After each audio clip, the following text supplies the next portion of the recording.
হরে কৃষ্ণ। সুধী ভক্তবৃন্দ, সমস্ত ভক্তবৃন্দের চরণে আমার কোটি কোটি প্রণাম। আশা করি সবাই ভালো আছো ও আনন্দে আছো। এই কদিন আগে পার্শ্ব একাদশী গেল, আবার এই সামনে ইন্দিরা একাদশী আসতে চলেছে। এই একাদশী যারা পালন করবে, যারা নিরামিষ আহার গ্রহণ করে, তাদের কথা তো আর বলার কিছু নেই। আর যারা আমিষ আহার গ্রহণ করে, তারা একাদশী ব্রতের আগের দিন আমিষ আহার বর্জন করে নিরামিষ আহার গ্রহণ করবে। সন্ধ্যার সময় ভগবানের সন্ধ্যা আরতি করে তুমি কৃপা বর্ষণ করো, যাতে আমি তোমার এই ইন্দিরা একাদশী ব্রতটি নিষ্ঠা সহকারে পালন করতে পারি। এই বলে ব্রত শুরু করবে। তো একাদশী ব্রত পালন করে বেশি বেশি করে ভাগবত পাঠ, একাদশীর মাহাত্ম্য কথা, ভজন কীর্তন এগুলো করা কর্তব্য। তো এখন এই ইন্দিরা একাদশীর মাহাত্ম্য কথা পাঠ করছি। কৃষ্ণপক্ষে ইন্দিরা একাদশী। মহারাজ যুধিষ্ঠিরের প্রশ্নে শ্রীকৃষ্ণ বলিলেন, আশ্বিনের কৃষ্ণপক্ষে ইন্দিরা নাম্নী একাদশী ব্রত পালন করিলে পাপরাশি বিনষ্ট হয়, পিতৃগণের অধোগতি হইয়া থাকিলে তাহার উদ্ধারে সাধিত হয় ও উত্তমা গতি হইয়া থাকে। সত্যযুগে শত্রু দমনকারী ইন্দ্রসেন নামে এক রাজা ছিলেন। তিনি মাহিষ্মতিপুরীতে পুত্র পৌত্রাদি সহিত বহু অন্য ধন সম্পন্ন হইয়া রাজত্ব করিতেন। শ্রী বিষ্ণু ভগবানে তিনি সর্বদা ভক্তি তৎপর থাকিতেন। আধ্যাত্মবিদ্যা চিন্তনকারী এই ভক্ত রাজা মুক্তিদাতা ভগবান শ্রী গোবিন্দের নাম জপ করিয়া দিন অতিবাহিত করিতেন। একদিন রাজা সুখে রাজসভায় বসিয়া আছেন, এমন সময়ে শ্রী নারদ মুনি আকাশপথে তথায় আসিয়া উপস্থিত হইলেন।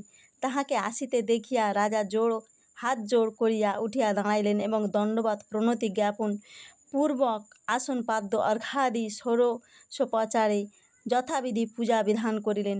মুনিভর সুখাসনে উপবিষ্ট হইয়া রাজাকে জিজ্ঞাসা করিলেন, হে রাজেন্দ্র, আপনারা সকল কুশল তো? আপনার বুদ্ধি সদ্য ধর্মপরায়ণা আছে তো? এবং আপনি বিষ্ণু ভক্তিতে তৎপর আছেন তো? দেবর্ষি নারদের এই বাক্য শ্রবণ করিয়া রাজা বলিলেন, হে মুনিশ্রেষ্ঠ, আপনার কৃপা সর্বত্র কুশল। আজ আপনার দর্শনে আমি কৃতার্থ হইয়াছি। আমরা সকল যোগ্য ক্রিয়া সফল হইয়াছে। হে দেবর্ষে, আপনি কৃপা করিয়া আপনার আগমন কারণ বলুন। রাজার এই বিনয় নম্র বাক্য শ্রবণে শ্রীনারদ কহিলেন, হে রাজসাদুল, আমার একটি আশ্চর্যজনক বাক্য শ্রবণ করুন। হে নৃপোত্তম, আমি ব্রহ্মবালক হইতে যমলোক গিয়াছিলাম। যমরাজ ভক্তিপূর্বক আমার পূজা বিধান করিলেন। তত্ত্ব উত্তম আসনে বসিয়া ধর্মশীল সত্যবান যমরাজের স্তুতি করিলাম।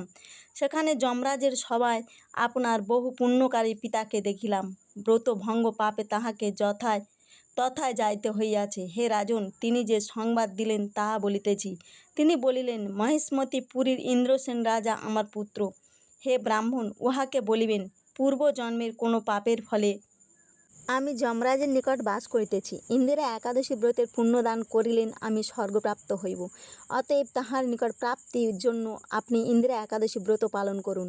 ইহার প্রভাবে আপনার পিতা স্বর্গে চলিয়া যাইবেন। তখন রাজা কহিলেন, হে দেবর্ষে, কৃপাপূর্বক আপনি আমার নিকটে সেই ইন্দিরা একাদশী ব্রতের বিধান বর্ণনা করুন।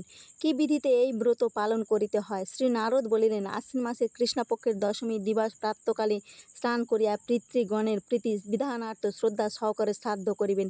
একবার মাত্র ভোজন করিয়া রাত্রিতে ভূমিশয্যায় শয়ন করিবেন। পরদিবস একাদশীর প্রাতঃকালে দন্ত ধাবন, মুখ প্রক্ষালন ও স্নানাদি করিয়া ব্রত পালন করিতে হইবে। এই বলিয়া প্রতিজ্ঞা করিতে হইবে যে আজ সম্পূর্ণ ভোগ ত্যাগ করিয়া বিনা ভোজনে আমি ব্রত পালন করিব। হে পুণ্ডরীকাক্ষ, আমি আপনার শরণ লইতেছি। এই প্রকার নিয়ম করিয়া মধ্যাহ্ন সময়ে শিলশাল গ্রাম মূর্তির সম্মুখে যথাবিধি শ্রাদ্ধ সম্পাদন করিবেন এবং উত্তম ব্রাহ্মণের পূজা করত তাহাকে ভোজন করাইয়া দক্ষিণা প্রদান করিবেন। পিতৃগণের শ্রাদ্ধ শেষে যা শ্রাদ্ধান্ন থাকিবে তাহা সুন্দরভাবে গরুকে প্রদান করিবেন। দিবাভাগে পূর্বাহ্নে গন্ধ পুষ্প ধূপ দীপ নৈবেদ্য দ্বারা ভক্তি ভরে শ্রী ভগবান শ্রীকেশের পূজা করিয়া তন্নাম রূপ গুণ লীলা শ্রবণ কীর্তন স্মরণমুখে রাত্রিতে জাগরিত থাকিতে হইবে। দ্বাদশী দিবসে প্রাতঃকালে ভগবান শ্রীহরির পূজা করিয়া ব্রাহ্মণ ভোজন করাইতে হইবে। অতঃপর ভ্রাতা পুত্র পৌত্রাদি পরিজন বর্গের সহিত স্বয়ং মৌন হইয়া ভোজন করিবেন। এই প্রকারের ব্রত করিলে আপনার পিতা বিষ্ণুর লোকে গমন করিবেন। এই বলিয়া নারদমুনি অন্তর্হিত হলেন। রাজা মুনিবারের উপদেশ অনুসারে ব্রত পালন করিলেন। হে কৌন্তেয়, এই রাজার পুত্র ভৃত্য প্রভৃতির সহিত এই ব্রত পালন করিয়াছিলেন। ব্রত পালন করার ফলে আকাশ হইতে পুষ্প বৃষ্টি হইতে লাগিল। এই রাজার পিতৃদেব গরুর পৃষ্ঠে আরোহণ করিয়া বিষ্ণুলোকে গমন করিলেন। রাজশ্রী ইন্দ্রসেন নিষ্কণ্টক রাজ্য পালন করিলেন। অন্তকালে রাজা পুত্রের হস্তে সমগ্র রাজ্যভার প্রদান করিয়া স্বয়ং ব্রহ্মলোকে গমন করিলেন। এই ইন্দিরা একাদশীর মাহাত্ম্য পাঠে ও শ্রবণে মনুষ্য সকল পাপ হইতে মুক্ত হয় ও বিষ্ণুলোকে গতিলাভ হইয়া থাকে। এখন পিতৃপক্ষ চলছে। এই পিতৃপক্ষের ইন্দিরা একাদশী ব্রত পালন করলে আমাদের পিতৃপুরুষেরা উদ্ধার পেয়ে যায়, যার জন্যে শুভ লগ্নে শুভ দিনে আমাদের এই ইন্দিরা একাদশী ব্রত পালন করা অত্যন্ত প্রয়োজন। আশা করি তোমরা সবাই এই একাদশী ব্রত পালন করবে। হরে কৃষ্ণ।